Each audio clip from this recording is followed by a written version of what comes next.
In this next hour, we are joined by Wilson Sossion, who is a former Secretary General of the Kenya National Union of Teachers, who is, last time you were here, you told us you're an advisor of the Kenya Kwanza government. I'm not an advisor of Kenya Kwanza. What are you? I'm an insider of Kenya Kwanza and the Chief Administrative Secretary, Ministry of Tourism and Wildlife.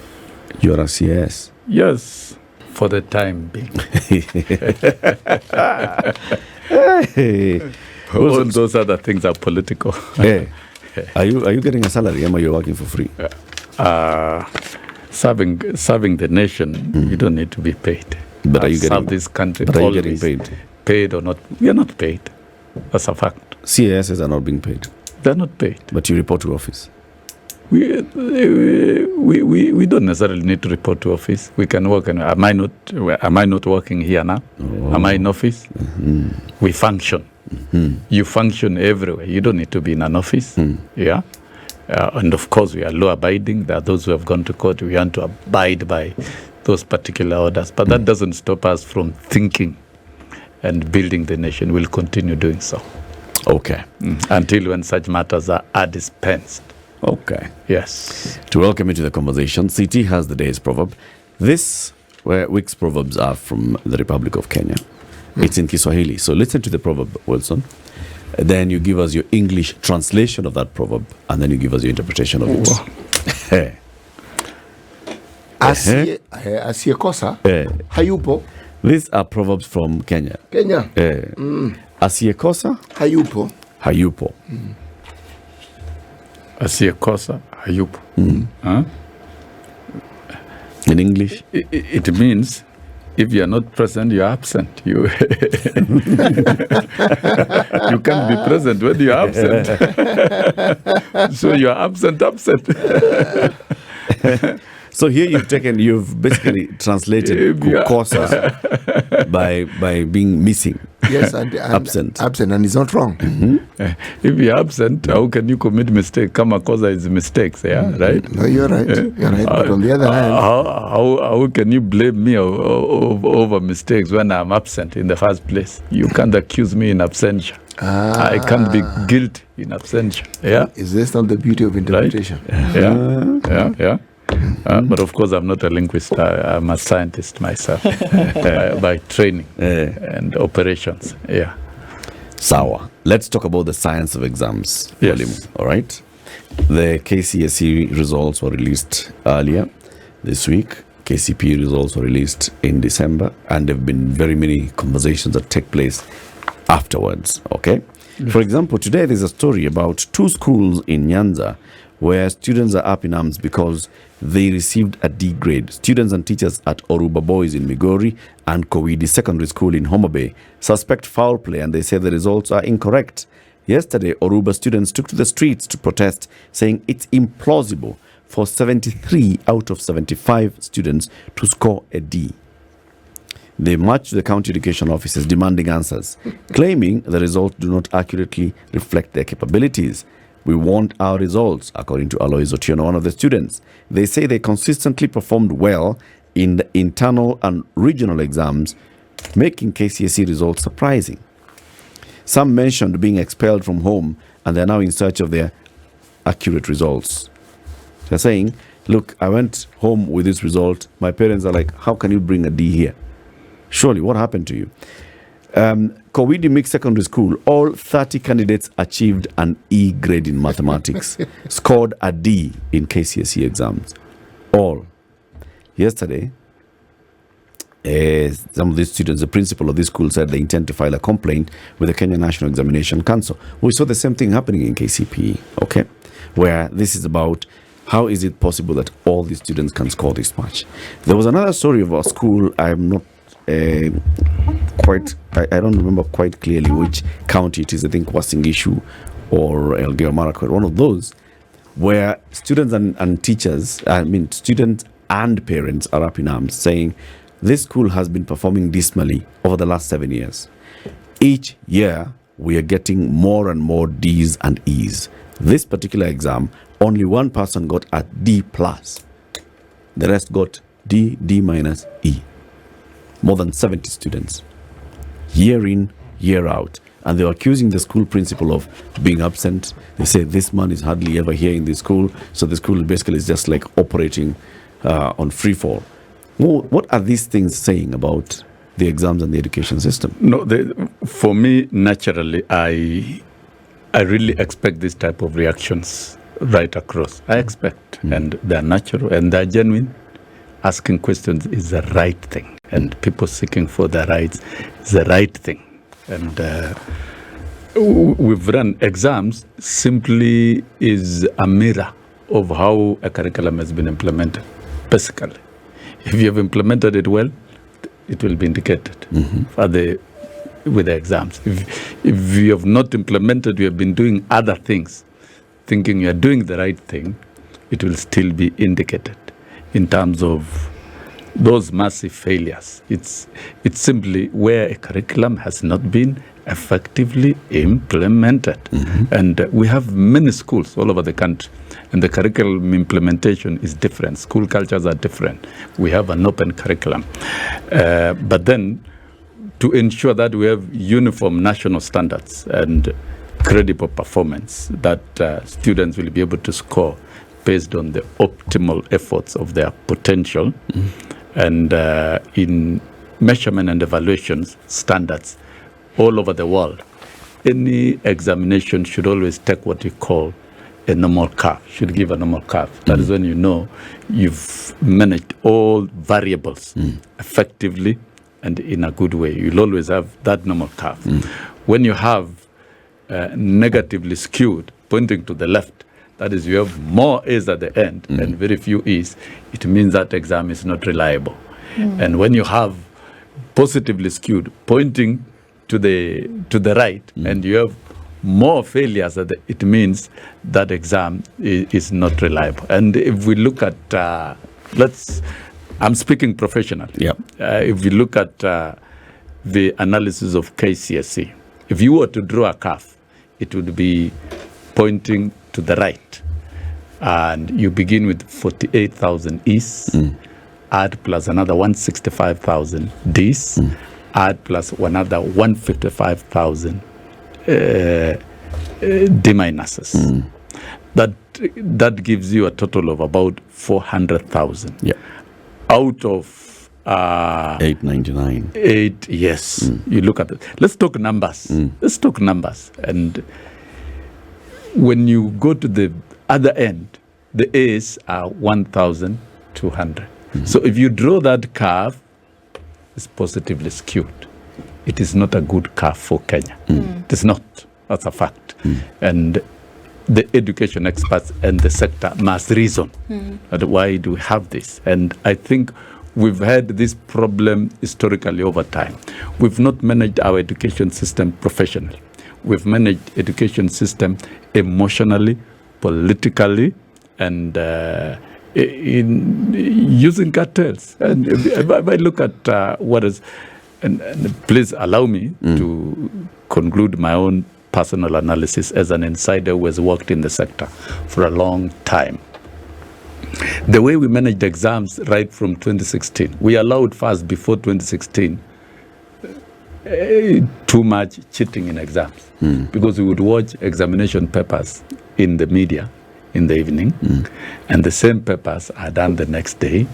I think that was height of madness. That when some intervention needed to have been done. It was done. But we did too much. We destroyed children. We did not adopt and customize international standards of measurements and evaluation. That is, moderating exams in a proper way. So we ended up again. If you look at transition, C+ and above in 2015, 265,000 from that cohort scored C+ and above. But with these measures, where again, NEC and the ministry removed moderation of raw grades, because raw marks mean nothing until they're compared with others and graded and moderated. That is according to international standards of measurement and evaluation. The raw grades were graded and all subjects were graded using the same grading system. Maths is not the same as physics, is not the same as chemistry. They can never be the same. That is a mistake that was made, to use uniform grading system. What was the outcome? 88,000 candidates scoring C+ and above. Now then the question begs, out of the 600 and something thousand, where do you take the rest? Yep. You create wastage. Exams are not meant to create wastage. Exams are supposed to facilitate transition to the next level. And if need be, facilitate 100%. That's the main purpose of exams. They're not supposed to be used to condemn learners. And I think we've perfected that culture of condemning learners. Yep. And I think the media has been a victim. It runs away with such stories. Of course, negative things is always news, you know, you my guys. And how students have failed is what is reported and all these negative things. So the negative stories around exams is what has been perfected over time. And that largely depended on the demeanor and attitude of the national administration at that time. And which of course I would say it cared little about education and exams. That brings me to something. When you see for 7 years, you talk of 7 years, we are in 2023. So this 7 years goes back up to when? 2016. We're in 2024. Yes. Poor performances 2016, 2017, 2018. 18, 19, Was 20. there a government that was in place, that existed to check all this? Yes, there was. Did it check? No. Slept on the job.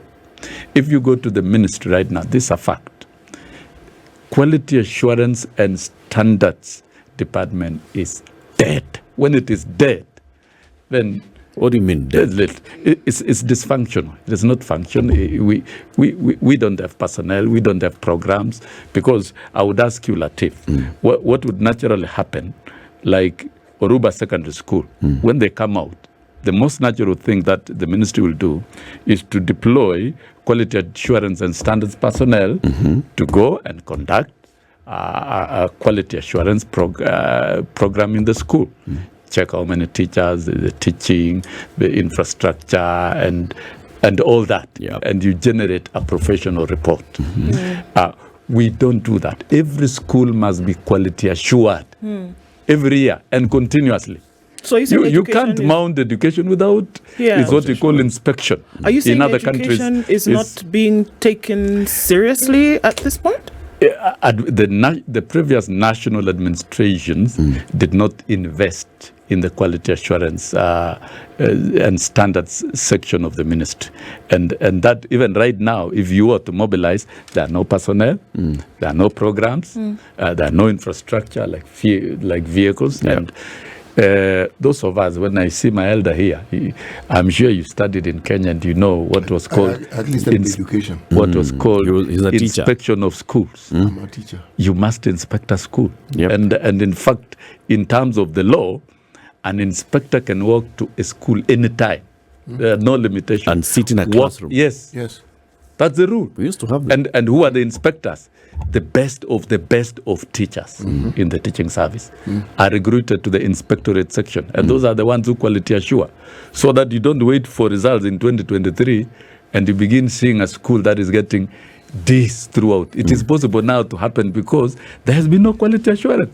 So whom do you blame? If you don't quality assure schools, and you must quality assure every school and give back their report. Can you explain to us? You must also quality assure every county, every administrative unit, and give their general reports. We must have a national report on quality assurance. And I remember during the time of Moi, I think Moi as a president, and with a strong background of teaching, knew how these things were done.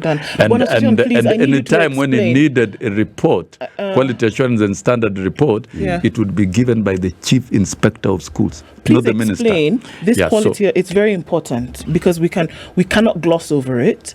You talk about quality assurance, and there's definitely a link between that and the outcomes. Correct, isn't it? Yes. Now, what ought to happen, please, and let's just, if you can give us concise steps between what is supposed to happen that will guarantee, because we're not talking about exams, we're talking about the learning process, isn't it? Correct, yeah. What should happen between this quality assurance and the outcomes that we see, not the grade that you get, but that the learning you acquire. Yes.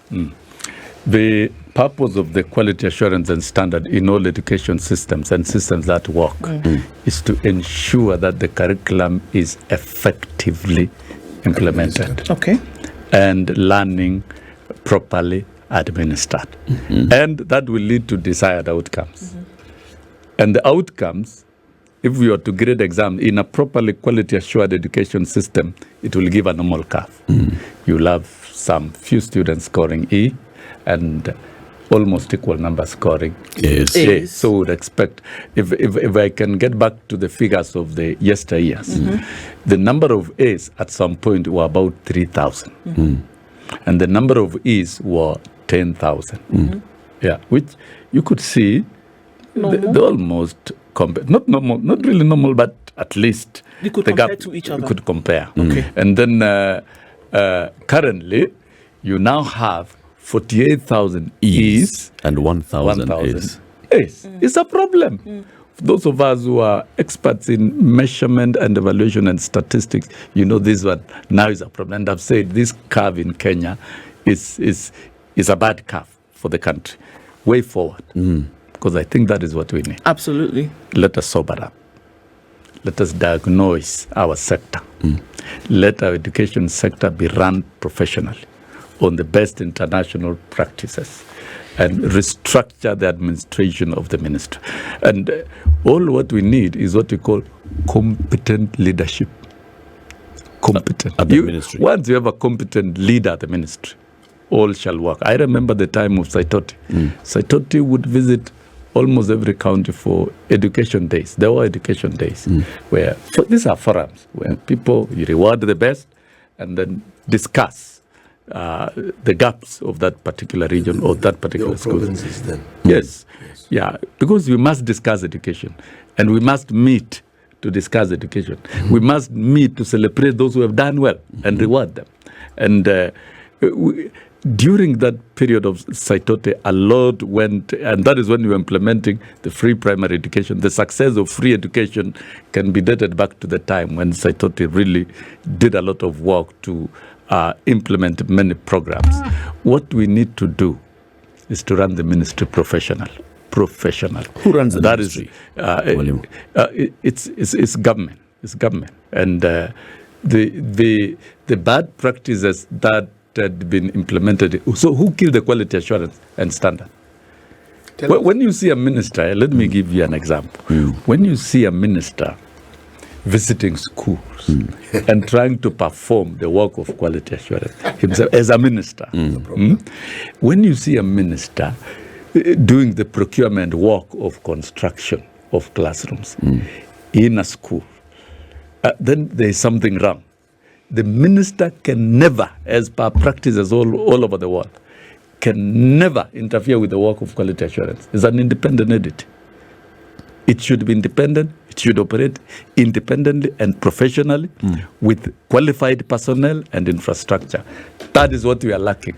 And I've told the CS as much, and we've advised government, and I think there's a process to recruit new personnel, but this process cannot delay. The more it delays, then we'll be waiting for another curve next year, and we'll be waiting for more complaints. And there is no shortcut. You know, this is very empirical. If you want quality outcomes, you must invest in the right and relevant input. So I think investment and revamping quality assurance and standard and deploying the best teachers to run that department. Once that is done, then we'll see the changes gradually. When did this stop? It's not going to be an instant. When did this stop and why? Because, there must have been a reason. People who I've been the Secretary General of KNUT for long. Over the years. Latiff. The people who are in the leadership of the teachers' unions, the people who are in the leadership of the education ministry. Latiff, let me explain. You've asked a question. I've been the Secretary General of KNUT for a long time. And I raised my reservations over quite a number of things, including the quality assurance. There has been a capture of the ministry by cartels, and in that process, there has not been open avenues of listening to the views of the people of Kenya. And when we were writing the Constitution of Kenya 2010, if you look at the Basic Education Act, it recommends the creation of Education Standards and Quality Assurance Council, ESCAC. I can ask my elder here to go and consult that act. Has that body been created, been constituted? established? It's not established to date. Why? Because successive ministers have fought off completely. Why? Yes. Because thinking of it will not be easy to control and to do it. And in that process, we have literally killed the quality assurance program at the ministry. That's a fact. That's a revealing fact. And I've discussed this with Machogu. I don't hide. We've discussed this and we've agreed. And there is no shortcut. That department must be re-established and personnel recruited. And that is not going to give results this year. It is not going to give results next year. It is a process to make it work. Because to jumpstart it to work, it is not going to be easy. So we are not yet out of the woods. The mess at the ministry and the personalization of the ministry was way out of this world. And as I've asked you, we were all in Kenya. We saw ministers visiting schools, trying to supervise construction. Tell me, can a minister, even if he's a magician or an angel, visit all the 30,000 schools in Kenya? You simply lead and you delegate and get systems working. And this is what we need to have. Professionalize the ministry, get the systems working. Once we do that, then we'll be able to see this change. Now, moving forward as interim treatment measures. Let's take a break and then we some talk about of the these measures. schools where complaints have been raised, it's a simple thing. Deploy quality assurance people and you'll be able to get the real picture and real report. Number two, strengthen the school audit system because that is where you regulate the utility of the inputs and the resources that come from government. We already have optimum deployment of resources in terms of funding to schools in Kenya compared to many countries. I was in Kiharu constituency yesterday, and you can see in Kiharu the leadership from the member of parliament and organizing school resources and directly organizing schools. It's already making a difference. Parents can only pay 1,000 shillings in day secondary schools, and the rest is done through CDF and other mobilized resources. And learners are learning, and the day schools in Kiharu constituency are delivering and posting good results. There is good work. There is collaboration between the political leadership, which is competent, which is focused, and also the professionals, the education leadership. And you can see the connection between parents and also the political leadership. You say leadership at the helm of the education ministry is important. And I was asking you, who's in the leadership of the ministry? It can't just be this cabinet secretary. Yeah, leadership is a very extensive term. And even if you have a competent minister and you have weak leadership across up to the school level, there is little that you are going to achieve. Funding and leadership, adequate funding and leadership, but we don't have any problem with funding. It's adequate. And then the issue then is leadership. You know, you can't expect president at State House to be the one micromanaging and running the ministry. It must be run professionally. And when we have good leadership across in all learning institutions, because now let's forget about the ministry, because the leader of the ministry will come and go. It's periodic and it's basically policy. In fact, as we are discussing this, there are schools that have done well. Why? Leadership. I've seen schools where the entire school scores C+ and above. They're all admitted. But when you get down to the school, there are three things they've done. Three variables of quality education. They've mounted serious quality implementation without supervision from the ministry. Yeah, and in fact, quality assurance may not even support certain schools. Some schools propel and move on their own because of leadership, school leadership. And this reminds me of a man called Geoffrey Griffiths of Staré, and he said, to be our teachers, for them to do well, Do they have the heart to give their whole life and the whole commitment for the students?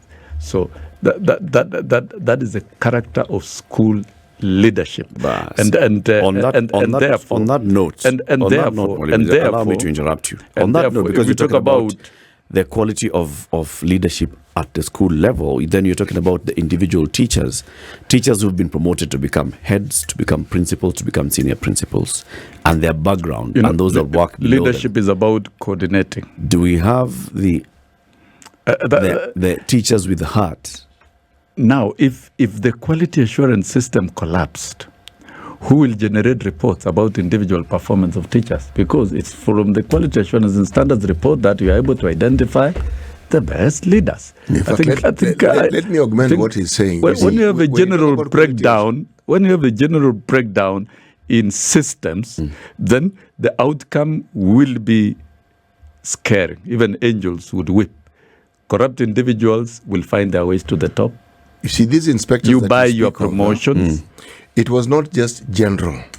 There would be people who would inspect the sciences. They would inspect the humanities. These are people who, as he said, they had been promoted because they themselves had been classroom teachers. So and they were excelling. They taught these subjects. So they were not evaluating something they didn't know. They were evaluating something they had done themselves. So they knew exactly what is expected.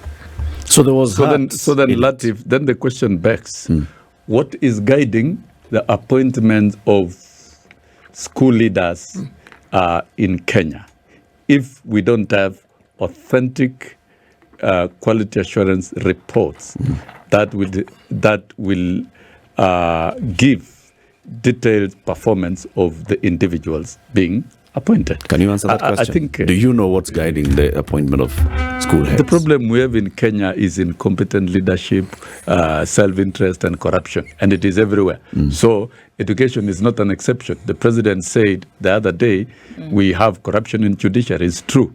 We have corruption in education sector. It is true.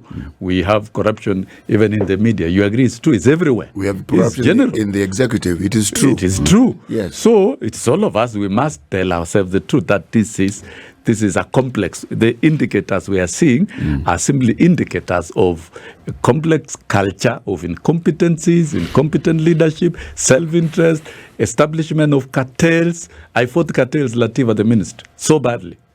And so badly. What are these cartels? What do they do? Of course, when you talk of this review of curriculum, the interest of book publishers, the interest of foreigners who want to control the curriculum and determine what you are doing. The Bill Gates are busy all over dictating on the third world what curriculum to take. Those are cartels, and we gleefully. I can see the direct business interest. The book Let me tell you, publishers, the frontier globally, because I campaign globally also for quality public education. The new business frontier in the world, according to the business interest, is education. It is worth over $10 trillion. Wow. So you must disorganize education programs all over the world to create business flagships. Like when the laptop program was brought in Kenya, and we were told, oh, our children will be computer wizards, what not, and all that. And then I asked that question, and I'm on record having questioned that particular policy. That was this an urgent need at the ministry, and did you consult the stakeholders before you casted it as a government policy? And I questioned, and Uhuru Kenyatta said, no, Sossion hates my government, he's fighting I was not fighting, I was helping.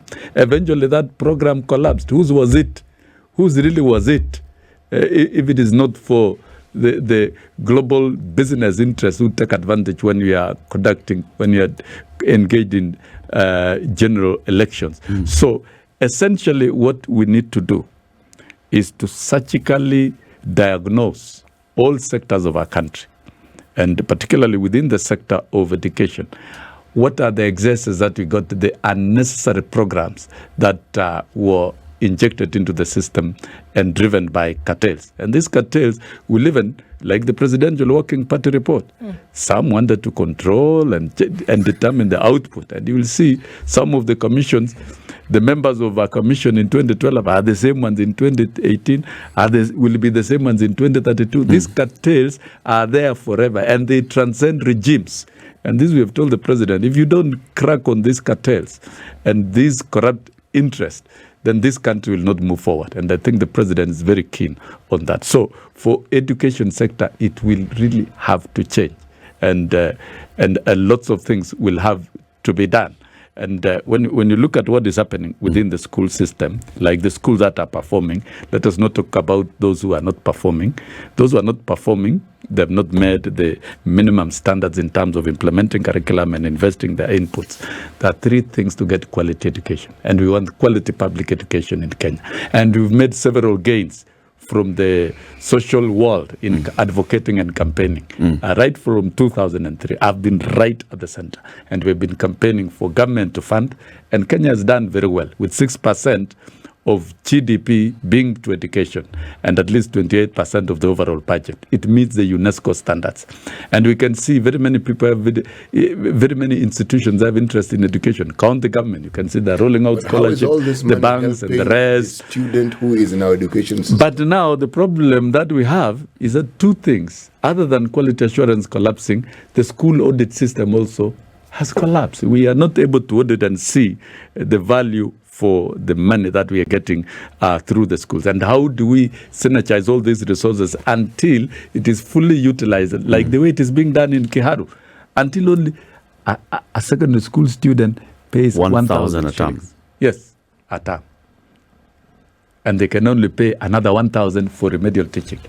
The rest is done and is financed by the CDF leadership, because they have mobilized those resources and organized and you can see the parents and the public, they are very happy, very excited with what is being done.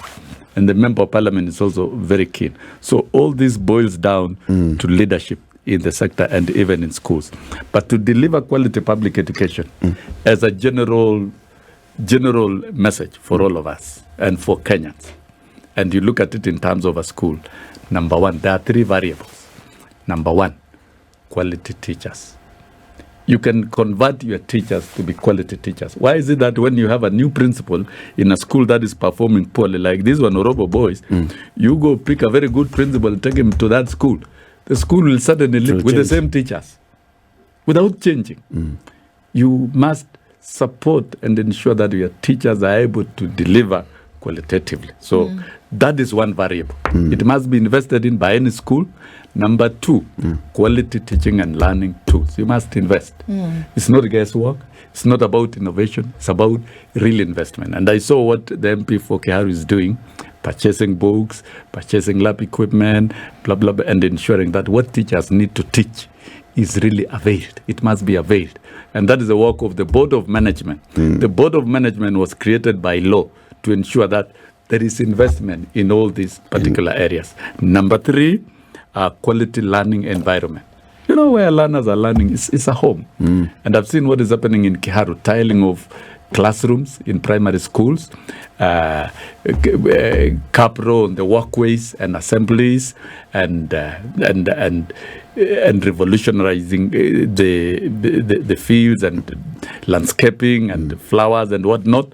Because a school must be a very exciting place to be in. Must attract the child to spend time and in of school. course, there is clean running water. Those three variables, you do it in a day school, and you'll see a day secondary school posting impressive results. But then any school will post impressive results. So all this needs to be done right across all schools. Is the government keen on seeing these things happen? And I'm going to give you the examples where I'm asking this question, all right? So the president immediately established the Presidential Working Party on Education Reforms. Took time to listen to stakeholders. Took time to argue back and forth about the final report. Okay? Yes. Final report was finally released and it was to be implemented immediately within a year. We are many months down the road and the implementation of that report is not on time. Latiff, I want us to draw a matrix. If you're talking about leadership at the education ministry and all these questions keep emerging and we don't hear those same questions being asked at the top level of government, then you ask yourself, is the government really keen on actually changing things in our education sector? Latiff, I can answer you. Yeah. One, if there is a sector that the president has a lot of interest in, and with experience also having been a minister in the same sector, is education. And if you were to draw a matrix, and I think we should have a show to look at the matrix of implementation of Presidential Working Party and what are the outcomes. The matrix on implementation of the Education Charter and what are the outcomes. The Presidential Working Party is a creature of the Education Charter, which the president negotiated with us, the stakeholders in the sector, prior to elections. And we outlined very many issues, both policy, both financial, others are legal, and administrative. And we also looked at the curriculum itself, the challenges posed by the curriculum, and we agreed everything shall have to be done professionally. We don't need to drive education politically, but professionally, and consulting professionals. And if you look at the charter, it contains many flagships. A lot has been implemented. For real, a lot has been implemented in terms of the education charter that did not require the Presidential Working Party, like of course abolishing delocalization for teachers, because teachers are central and fundamental. We must restore their hope and confidence, employing more teachers. That has been done, and reviewing the curriculum. It has been is reviewed, in fact, in 3 areas. Structure of the education system. That is why grade 7 and 9 is domiciled in the current comprehensive school. Now we no longer have primary schools even, because that was Kasumba, that was in the minds of people. So once you create what you call comprehensive school model, that houses grade PP1, that is nursery to grade 9, closer to the household and of good quality. The mark is progressively the comprehensive schools must be upgraded in terms of infrastructure to minimum quality standards, other than and also deploy qualified teachers. You can see the graduate teachers have been deployed to comprehensive school. And I'm telling you, the future of teaching in Kenya will have minimum diploma or graduate to teach at all levels from nursery. That is where we are evolving to, and this is part of it. So the most exciting thing that we'll be able to see is the strengthening and operationalization of comprehensive school system, which is a major implementation program of the recommendation of Presidential Working Party and concerns raised during the development of the charter. The curriculum, the subject areas, which were so wide and they were imposed externally, they have been reviewed downwards. For example, JS, junior school, from 14 subjects to 9. You know, you are telling Kenyans that you want to teach music in all schools in Kenya, and you put it as one of the compulsory learning areas. And there are about over 15,000 public secondary schools, and you have not trained even a single music teacher. You have not even reformed the teacher training programs at colleges and universities. That was an accident in itself. And so the learning areas have been reduced to 9 that can be managed and taught by the teachers that are available now. And within those learning areas, the content has been pitched down. It was high pitch. It has been reduced downwards completely to the level that teachers are able to deliver without losing what we wanted. Sustaining the strong knowledge system that we have in our education in Kenya and incorporating the 21st century competencies, skills, and value-based education. That is what we needed. The way we needed to introduce CBC was not to get rid of what we had. New aspects of curriculum will always ride on an existing curriculum. And that is what has been corrected. And you can see the exit exams have been removed from grade 6, KPSEA, to grade 9. So there will be an exit exam to transit students from JS to senior secondary school. And that has been, you know, the structure speaks a lot to many things, let alone the curriculum. Curriculum content is a different thing. The structure is the real thing. Now, The challenge that we have now is preparing for the senior school, because it will be the pathways. Yep. There will be the pathway of science, technology, engineering, and mathematics. It's a main pathway that will take over 60% of the students. And there will be the pathway of humanities and social sciences, and pathway of sports and arts and sports. It will have very few students, not so many. So the question now, what are we doing to prepare for 2026? And I think that is what the ministry is trying to work on. So generally speaking, I think a lot has been done in terms of paperwork and implementation. Look at the grading system of Form 4 of KCSE. We've adopted a new grading system, which is still a recommendation from the Presidential Working Party. For me, personally, a lot has been done in implementing policy programs that laws already exist within the PWPR. Some of the programs that require legislation have not been done. And those legislation will have to be taken through Parliament, and the session of paper will have to be taken through Parliament. For me, unlike in the previous administration, in this one, at least the stakeholders, including my views, have been accommodated very widely. And this is a democratic approach that we need to run education, that we listen to everybody. So what you're saying... The Presidential Working Party, if you looked at the way it worked, even the membership, there are lawyers, very good lawyers inside it. They are still working. They are economists, experts in economics, in education. And that is why if you look at largely the recommendations, they are so compelling. Okay. You can't resist. One of the recommendations that you talk about that could be compelling is the decategorization of schools. That is one of the big recommendations by the Working Party. It's a big... Hold on, let me ask a question. So the thing is, how do you see this working out? Decategorizing schools where the importance by society is weighed very heavily on where children are sent based on a historic performance. Now, what we are saying essentially is that we're going to level the playing field, and that any school you go to, does not matter where it is that you are in the country. What is prescribed is that all the infrastructure, teaching materials, teaching in terms of staff, infrastructure for what is needed for subjects should be the same across board. That's the recommendation. Is this possible? Because what we are saying essentially is that come the pathways that you speak of in grade 9, these things must be there. Yeah, they must be there. Now, Kenya is a signatory to global international conventions, and Kenya is a signatory to Sustainable Development Agenda program. And we participated in the launch of SDG 4 framework in UNESCO on 3rd of November 2015. And the SDG framework is very clear. Towards equitable quality education for all.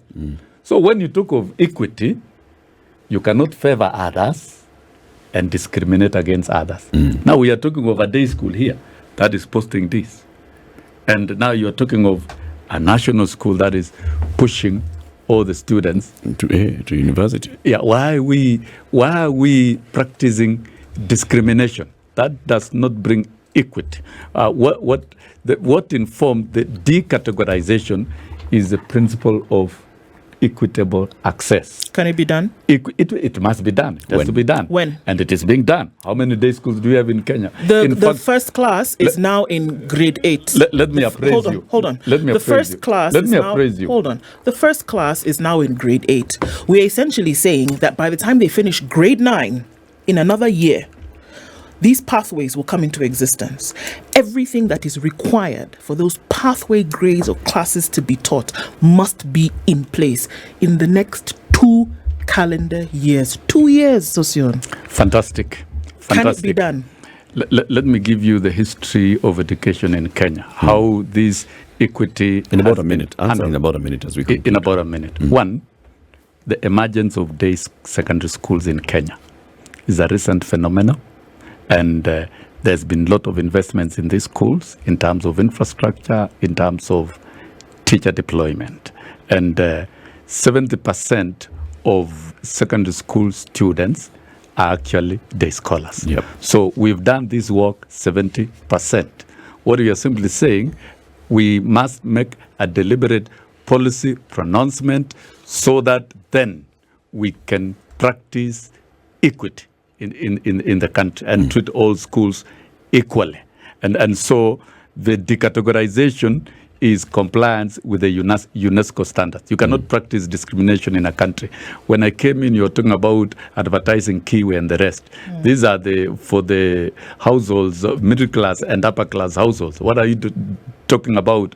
Those families that where students attend schools without shoes, and they're really interested in terms of food. We must bridge disparities in this country in education, both for all children, whether in the disadvantaged backgrounds or advantaged backgrounds. And this is equality that the pedagogues must accept, including those rich who want to live in exclusive lives. And of course, the emergence of private schools in primary schools was to use it to access the premium secondary schools, the premium national schools. Those things, those categories will not exist anymore. So we shall all be equal. We shall run a society of equality where all children enjoy equal opportunities all over the country and in any institution that they attend. And as time is up, I will be at Tenwek High School tomorrow, a school that has done very well, a school that I attended as a student, and a school that I taught, and a school that I believe the community is doing very well. This is the Situation Room, the only way to start your day.